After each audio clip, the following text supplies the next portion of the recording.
인천 전자랜드의 올 시즌 2019-2020 시즌 프리뷰를 시작해 보도록 하겠습니다. 전자랜드 같은 경우에는 지난 시즌 정규리그 2위 그리고 챔피언 결정전까지 가면서 또 인천 팬분들에게 굉장히 신바람 나는 농구를 선보였는데요. 올 시즌에는 머피 할로웨이가 다시 돌아왔습니다. 그 부분도 상당히 좀 기대가 되고 그렇다면 올 시즌에 그 할로웨이와 셰넌 쇼터의 이 구성 전자랜드의 구성, 이동환 기자는 좀 어떻게 보십니까? 그러니까 장단이 있죠. 그러니까 단점은 사실 모든 분들이 인지하고 계실 거예요. 그러니까 외국 선수 신장 제한이 철폐된 상황에서 빅맨 외국 선수도 굳이 2m가 안 되는 선수를 데려오고, 그리고 또 한 명은 아예 그냥 190이 안 되는 선수를 데려왔단 말이에요. 결국에는 이 높이 문제라고 볼 수 있고, 장점은 이 선수들이 일단 검증이 됐죠. 셰넌 쇼터는 사실 이대성이 아니었다면 지난 챔프전 MVP를 탔을 선수고, 그렇죠. 너무너무 잘했던 선수, 악마 같은 선수였고, 머피 할로웨이는 물론 시즌 중에 부상으로 좀 일찍 떠났지만 기본적인 클래스가 있는 선수예요. 그렇기 때문에 검증된 선수들이다. 그리고 이 사이가 굉장히 좋고 리더십이 되게 좋아요. 그래서 제가 최근에 전자랜드 이제 연습 경기 가서 또 뭐 인터뷰도 좀 했는데, 6년 전에 이미 이스라엘 리그에서 같은 팀에서도 뛰었었고, 할로웨이가 되게 많이 쇼터를 따르고, 그리고 쇼터의 리더십이 팀 분위기에도 굉장히 긍정적인 영향을 미치는 걸로 알고 있어요. 그래서 그런 부분에서는 굉장히 긍정적으로 작용할 수 있다, 이 두 명의 조합이. 그래서 뭐 그 정도로 평가를 하고 싶습니다. 예. 말씀해주신 대로 할로웨이 선수가 들어왔을 때 이제 신장 제한이 폐지가 되면서 상대 빅맨들은 상당히 커졌습니다. 그러니까 이렇게 되면서 국내 이제 그 포워드진의 수비 부담이 좀 늘어났는데, 류동혁 기자는 이 부분 전자랜드의 골밑 수비 어떻게 보시는지요? 일단 전자랜드 같은 경우에는 작년 챔프전을 갔기 때문에 원래는 우승을 해야 되잖아요.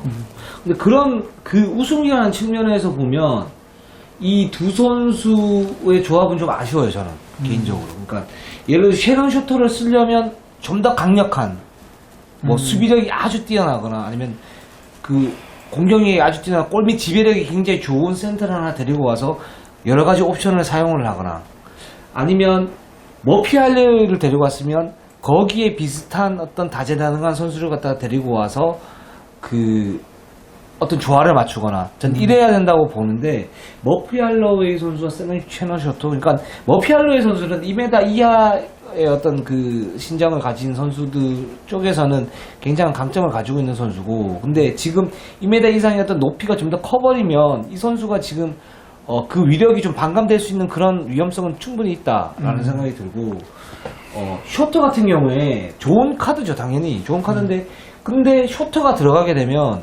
전자랜드는 스몰 라인업을 가져갈 수밖에 없어요. 그렇게 되면, 이대현 선수, 강상재, 그리고, 쇼터, 또는, 그리고 박찬희, 거기에 뭐 자바이, 뭐 이 정도 이렇게 쓸 텐데, 여기에서 좀 아쉬운 카드는 정효군이죠. 그러니까 예를 들어서 정효군이 있다라고 치면 공격에서 상대를 전방위적으로 압박을 하면서 미스매치를 활용을 하거나 뭔가를 할 수 있는, 그러면서 속도를 높이는 그런 방식으로 공격을 하고, 수비는 좀 더 짜임새 있게 뭐 더블팀이 들어가서 로테이션을 하거나 이런 수비를 갖다 할 수가 있는데, 이 정효군이 없다 보니까 나머지 포지션이 다 평범해졌어요, 기본적으로. 근데 쇼터가 들어가게 되면 속도 외에는 어떤 강점이 없는 그런 상태가 돼요. 그래서 셰넌 쇼터가 지금 1대1로 어떤 골을 넣거나 아니면 속공 상황에서 골을 넣는다 할지라도 수비에서의 어떤 그 제가 볼 때는 손이 계산에서는 마이너스가 좀 더 있는 그런 상황이 돼버려서, 저는 전자랜드가 그렇게 좋은 선택을 했다라고 보지는 않습니다. 그리고 또 하나는 전자랜드가 할로웨이를 선택할 수밖에 없었던 것은 할로웨이를 투입했을 때 이제 포워드진과의 시너지 효과였거든요. 이 국내 포워드진들을 살릴 수 있는 어떤 플레이메이커 같은 역할을 할로웨이가 할 수 있다.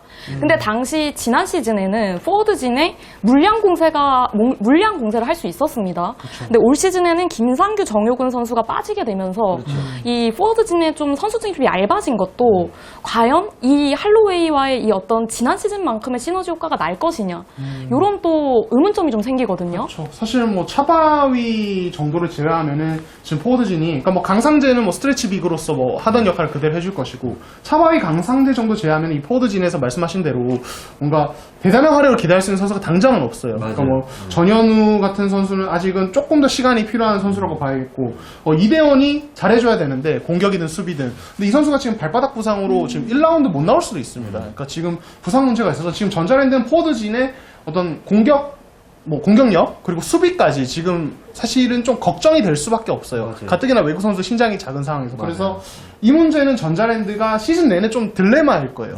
그러니까 유동 감독이 어쨌든 지금 쇼터랑 할로웨이로 선택을 했는데 이거는 그 단점 안고 가겠다는 생각을 한 거거든요. 그럼에도 불구하고 장점이 더 많다는 판단으로 이런 선택을 했다고 볼 수 있는데 과연 이것이 정말 좋은 선택일지는 솔직히 좀 뚜껑을 열어봐야 알 수 있을 것 같아요. 다만 말씀하신 대로 정효근, 김상규가 동시에 빠져버린 것이 좀 타격이 될 수는 있겠다. 예, 이런 생각을 합니다. 예. 그럼 이어서 전자랜드의 올 시즌 예상 순위와 주목할 만한 선수를 한 명 꼽아주시면 감사하겠습니다.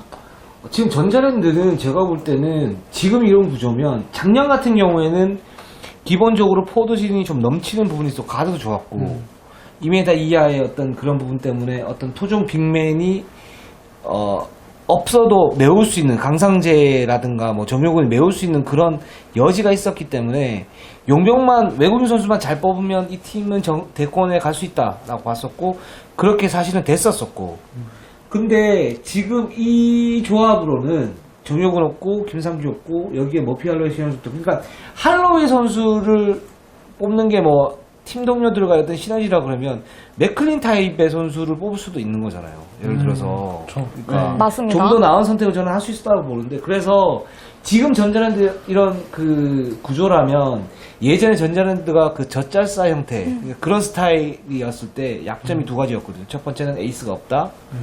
두 번째는 골밑이 약하다. 그런 약점들을 다 가지고 있어요. 지금 이 선수 구성이. 그래서 제가 볼 때는 전자랜드 정규직 6위 정도 할 네. 것 같아요.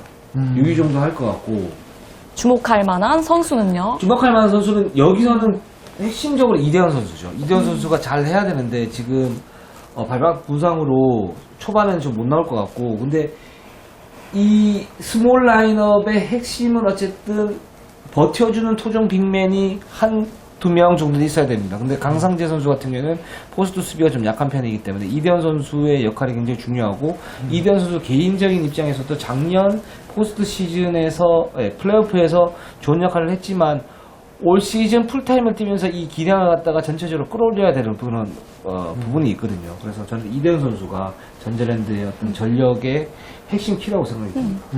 그렇다면 이동환 기자는 전자랜드의 올 시즌 예상 순위 그리고 키플레이어를 좀 꼽아주시죠. 그러니까 정규 시즌 순이잖아요. 그쵸. 그러니까 저는 정규 시즌 같은 경우는 그 팀이 얼마나 오랫동안 손발을 맞춰오면서 완성도를 많이 좀 끌어올려 왔느냐가 되게 중요하다고 저는 생각을 해요. 그러니까 단기 정과는 좀 다르다고 생각을 해요. 예, 그리고 전자랜드가 1라운드에 이대현이 못 나올 수 있는 건 굉장히 분명히 문제지만은 공격은 솔직히 뭐 어떻게 이대현의 공격을 메우기 쉽지 않겠지만 수비적인 부분은 그냥 박봉진과 민성주를 계속 번갈아 쓰면서 좀 어느 정도 메우는 거는 가능하다고 보거든요. 수비적인 부분에서 물론 굉장히 제한적이겠죠. 예, 그래서 그 부분을 어느 정도 정규 시즌에는 상세를 좀 해가면서 갈 거라고 보고, 예. 기본적으로 저는 전자랜드가 굉장히 손발을 오래 맞춰왔던 팀이라는 점, 그리고 경험들도 굉장히 이제 많이 쌓인 팀이라는 점, 그런 점을 고려해서 저는 정규 시즌 순위는 3위 예상하겠습니다. 그러니까 완성도가 높아요. 그러니까 분명히 약점이 있습니다. 아까 뭐 유동혁 기자께서 굉장히 잘 언급해 주셨고 저도 설명을 덧붙여서 했지만 그 약점에도 불구하고 이 팀이 가진 완성도 자체는 되게 높다. 전술적인 완성도는 되게 높아서 3위 정도의 성적은 충분히 낼 수 있다고 보겠습니다. 그럼 키플레이어는 누군가요?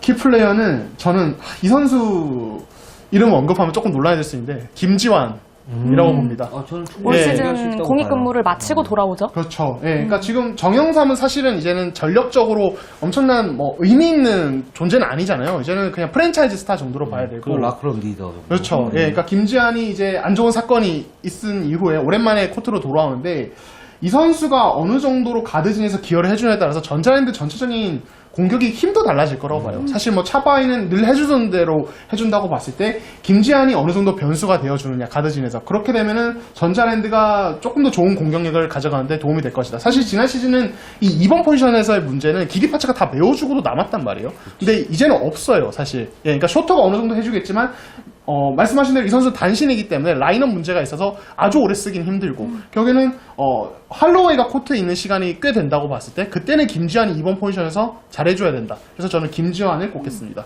상당히 두 분께서 또 면밀한 분석을 해주셨고요. 사실 지난 시즌 전자랜드 내부에서도 2m 신장 제한이 그 전자랜드에 주는 굉장히 순기능이 많았다. 이 제한이 2m 신장 제한이 생기면서 전자랜드가 더 높은 성적을 얻을 수 있었다. 내부에서도 이런 평가가 있었습니다. 그럼 과연 2m 신장 제한이 폐지된 올 시즌 전자랜드가 어떤 성적을 보여줄지 상당히 기대가 됩니다.